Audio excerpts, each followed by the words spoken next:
Hey all, welcome to Unit 4. This is day 1, video 1. Today we're going to talk about what is absolutism. So real quick video, pretty basic, not going to be too long. At this point in time in history, we have seen a decline in feudalism and we've seen the rise of more of a centralized government. So things are going to change as far as how our government is run and how it works and who's in power. So what we're going to do in the following days, we're going to take a look at what absolutism looks like in England, in France, and in Russia. Okay. But before we do that, there is a little bit of housekeeping that we need to do. So I have a new toy I get to play with, a fabulous pen. Isn't that fun? So when we do maps in our notes, it'll be so much easier for you guys to follow along. All right. So speaking of our notes, we need to take a look at this right here.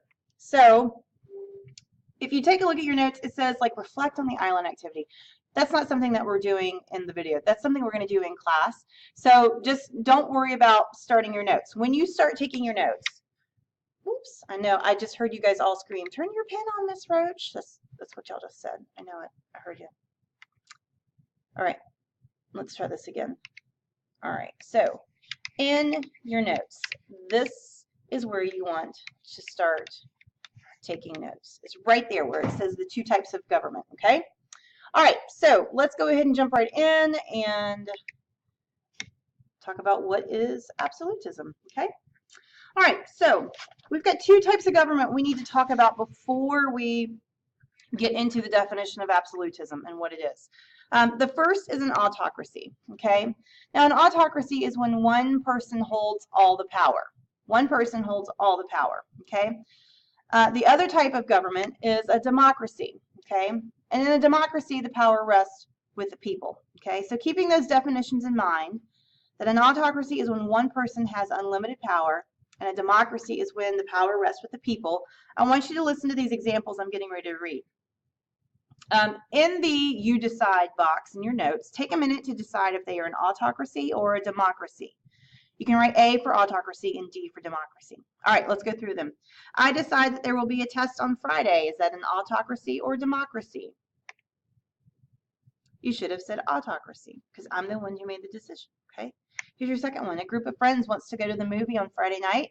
They decide what movie to go to by discussing 3 possibilities and voting on which one they want to see. Autocracy or democracy? That's a democracy, okay? Here is your third example. The manager at Sensations down at the oceanfront decides that he wants to give all of his employees a 50-cent an hour raise. Autocracy or democracy? That would be an autocracy, okay? All right, and your last one. Michael decides that he's going to plan a very romantic anniversary date for him and his girlfriend. They go out to dinner at her favorite restaurant, and then they go for a walk on the beach. Autocracy or democracy? Autocracy. All right, so do you have the hang of it? Autocracy is when one person has all the power, excuse me, and a democracy is when the people hold the power, okay? All right, so you already know that times are changing. We've gone through the Renaissance and Reformation, and you already know that the church is no longer as big of a deal as it once was during the Middle Ages. Remember that during the Middle Ages, the church and the noble lords had all the power. But now, during the age of absolutism, we see that the monarchs or the kings and queens are going to be the ones who have the power. So what is absolutism? It's when a king or queen has, and I want you to write this in all caps in your notes, this is super important. It's when a king or queen has total power in every aspect of life and society. And they claim to have this right to rule because God gave it to them. Okay, so in fact, that's one of the characteristics of absolutism, which you're going to write in those 2 blank circles in your notes. The 2 characteristics you have got to know is that 1, there is a centralized government. There is a centralized government.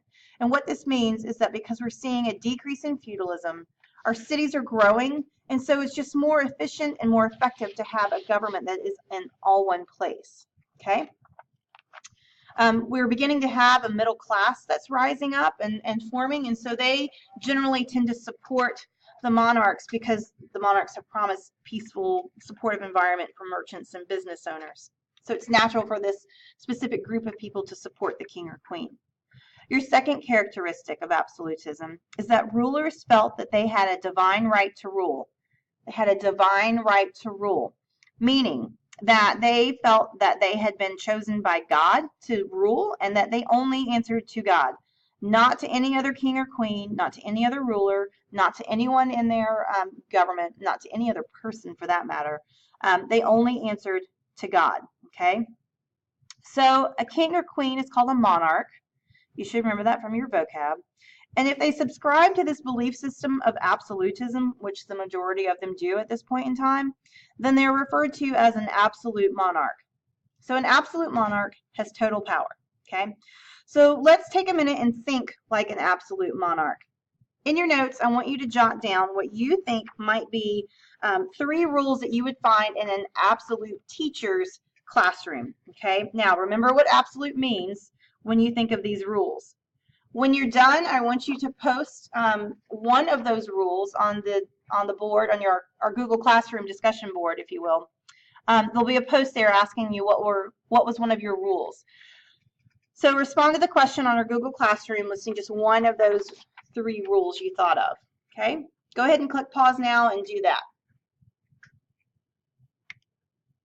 All right, so now you know that the monarchs are the ones who have all the power. But why? What was going on that made that possible? So there are going to be 5 bullets that you need to write down in your notes. Well, to start off, and as I mentioned a few minutes ago, feudal power was decreasing, and the Catholic Church just didn't have the kind of control and power over people as it used to. The Reformation period really changed how people viewed and valued the church, and as a result, the Catholic Church just did not have the kind of pull it once had. Another reason, this is your second reason, your second bullet, is that there was an increase in wars and fighting in Europe, and much of it was over religious differences. Again, this is another example of how the Catholic Church was losing its power. A third reason is that national kingdoms were beginning to grow, resulting in the growth of cities, which ties into our fourth reason. Cities were not only growing in size, meaning in area, but also by numbers, as far as like population goes.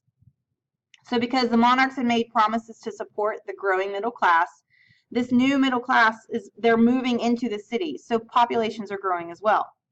And the majority of these folks were merchants and business owners who supported the monarchs.